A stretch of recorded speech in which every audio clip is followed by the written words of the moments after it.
ます。めぐみです。皆さん3連休はどうお過ごしでしたか？私は3連休の初日は実家に帰ってました。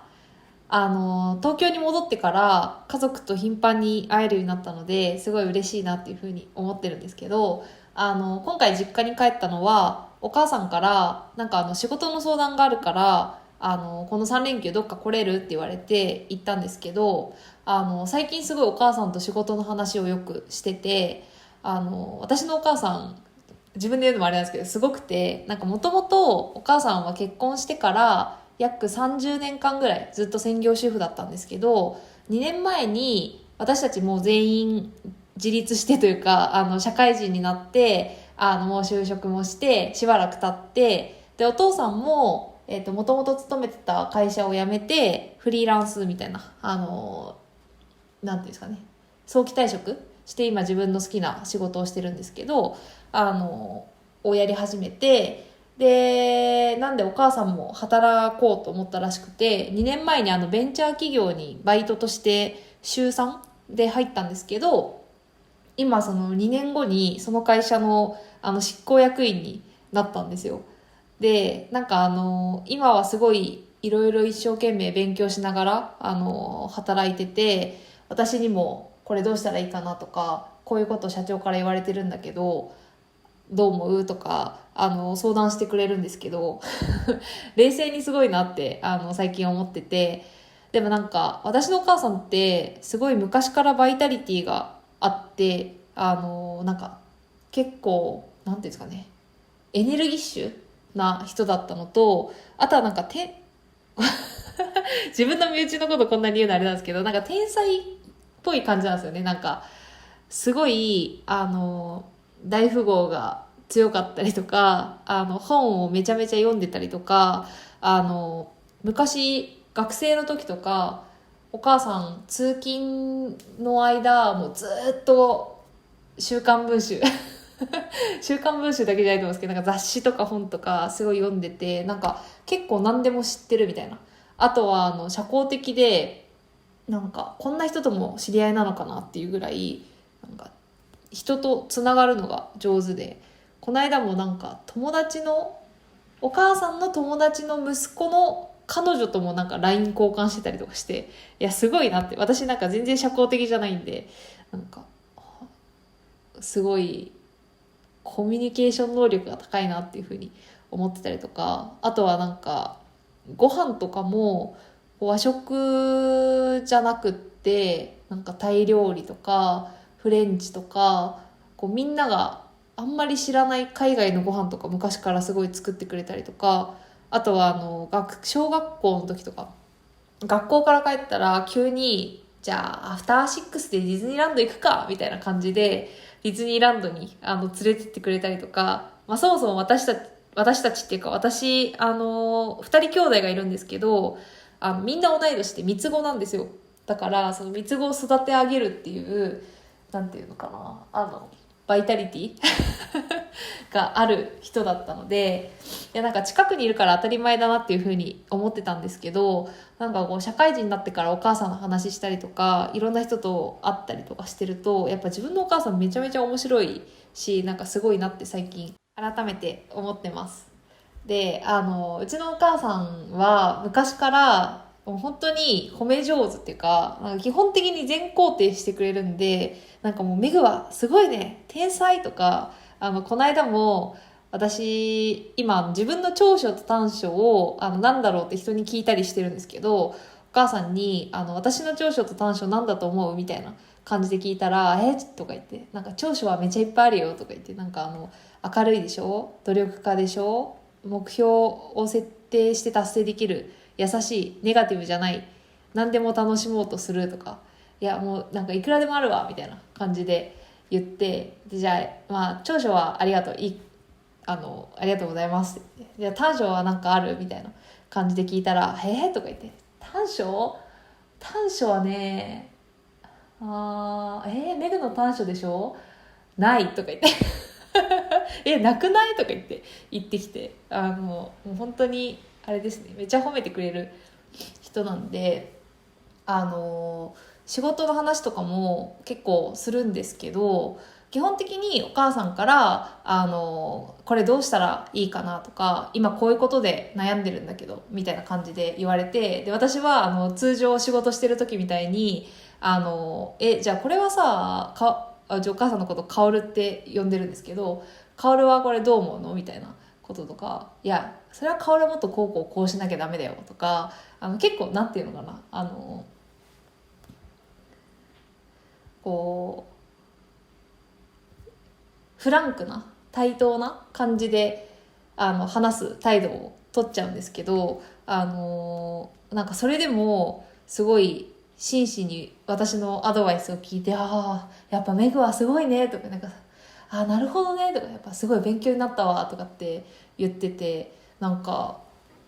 あれですよね、普通にずっとそういう話を最近してたんですけど、なんかふと冷静に考えたら、なんかそういうこう娘からとかでも誰からでもこう誠実に学ぼうとする態度とか、なんか人のことをすごいねとか、いや本当そうだよねとか言える感じがめっちゃ素敵だなって思いましたという話でした。なんか最近私は人からの話とか、誰かから何か教えてもらったこととか、なんかそういうことにこう真摯に向き合えてるかなって思った時に、いやなんかなんか最近ちょっと傲慢になってきてるなって自分のことを思ったので、なんか改めてちょっとお母さんと話してて、なんかそういう態度とか、なんかこう人を褒めるっていうか、なんかこう尊重するみたいなスタンスをちょっと改めて大事にしようって思いましたはい、ということでちょっとだいぶ冒頭長くなっちゃったんですけれども、それでは始めましょう。チャンネルめぐみの朝顔ラジオ。は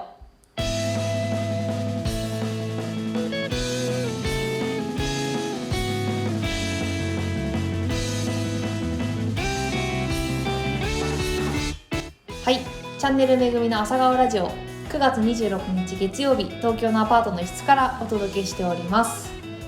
はい、まあそんなこんなで先週はすごいなんか自分の行動みたいなのを結構振り返る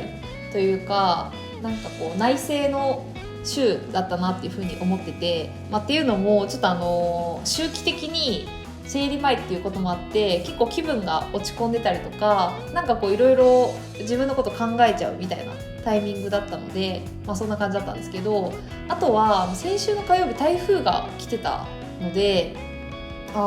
すごい低気圧を感じてて、私低気圧が来ると頭の半分がこうもやがかかったみたいな感じになって、結構こう気分が落ちたり具合悪くなっちゃったりするんですよね。で先週の火曜日朝3時半ぐらいにもうすごい雨と風の音で目が覚めたんですけど、もう本当台風が来てたタイミングで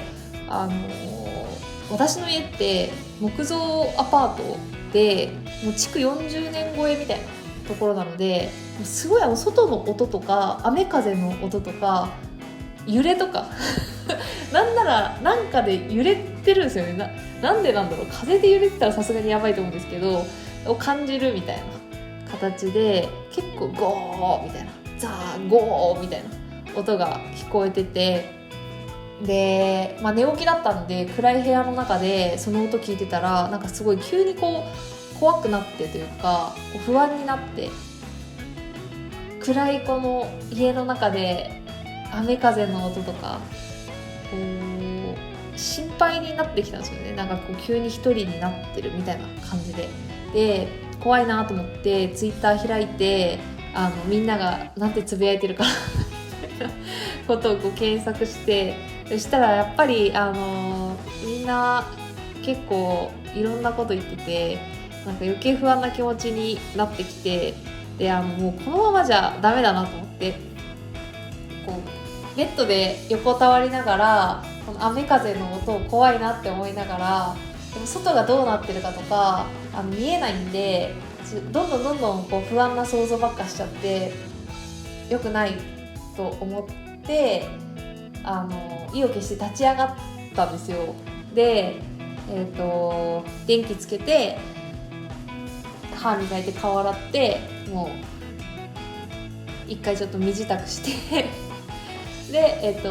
リビングに行ってリビングのライトつけてちょっとコーヒー飲みながらちょっと窓の外見るかと思って窓の外見たら、なんかそんなにこう普段の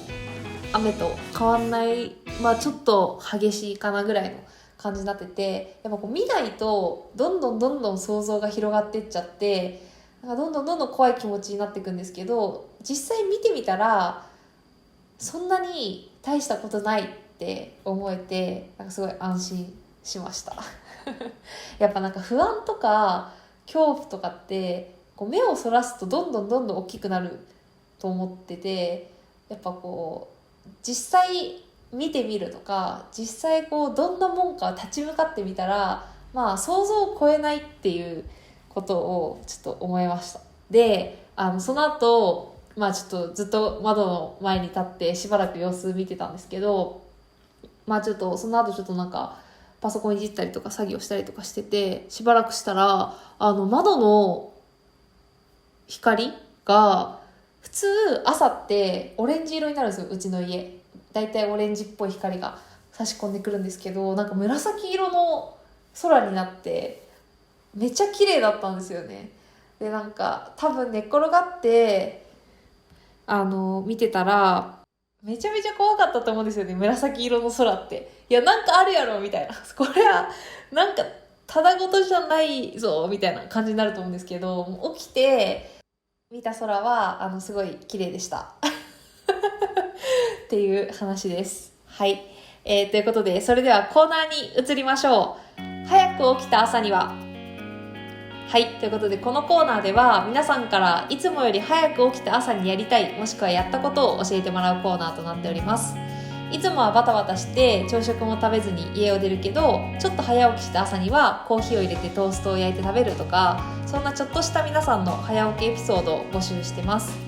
ちなみに今回は私が生理前の食欲爆発シーズンっていうことで、皆さんから早起きした朝に食べたいものについてちょっと聞いてみたんですけれども、いくつかご紹介します。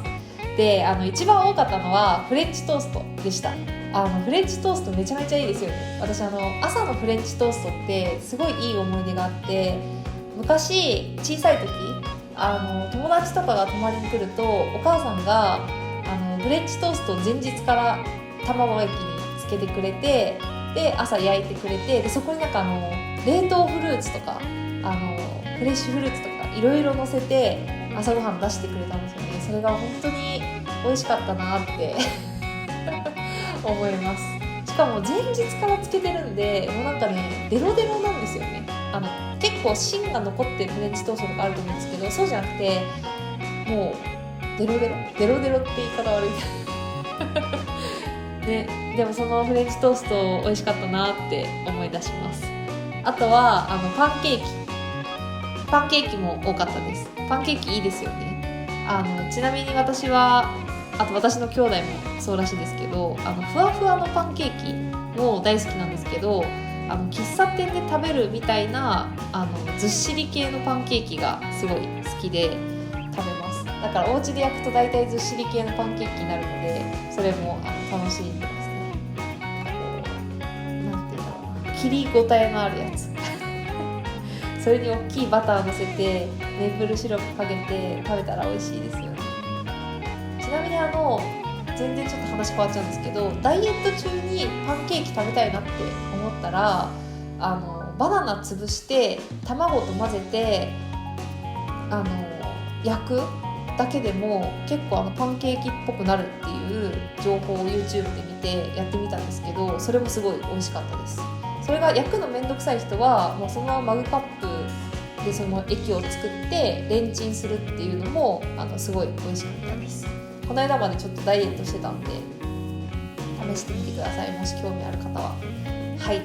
で、あともう一つめちゃめちゃおしゃれな回答もいただいたのでご紹介しますね。すごい具体的なんですけど、サワードゥブレッドのアボカドトーストにたっぷりオリーブオイルと美味しいコーヒーですねっていう回答をいただきました。いいやこれねめっちゃ美味しいですよね。私もよくお母さんが実家で出してくれたんですけど、結構サワードゥブレッドっていうんだっていうことをここで初めて知ったんですけど、酸味のあるパンにこうアボカドを潰したペースト状のやつを塗って、その上からオリーブオイルかけて、ちょっと塩とか胡椒とかかけて食べる。でこれにカッテージチーズとか乗せてもめちゃ美味しいですね。いいですね。ちなみに私最近コーヒーにココナッツオイルを入れて、飲むっていうことにハマってます。最近毎日それ飲んで、私の朝ごはんはコーヒーにココナッツオイル入れたやつに、オートミールに水入れてプロテイン入れてなんか混ぜてカップケーキみたいにして食べてますいやいいですね。皆さんの朝ごはんの話を聞いてすごい幸せな気持ちになりました。はい、ということでですね、引き続きチャンネルめぐみの朝顔ラジオでは早く起きた朝にやりたいエピソードを募集しているので、もしよければコメントもらえると嬉しいです。はい、ということでですね、チャンネルめぐみの朝顔ラジオ、そろそろお別れのお時間になります。このラジオでは皆さんからのお便り、コメントを募集しております。ラジオの感想や私に話してもらいたいことと何でも結構ですので、自由にリクエストくれると嬉しいです。お便りは動画のコメント欄、もしくは Twitter、Instagram でも募集しておりますので、ぜひ何かあればご連絡ください。はい、あとラジオネームもつけて送ってくれると嬉しいです。ではまた次の朝にお会いしましょう。素敵な一日をいってらっしゃい。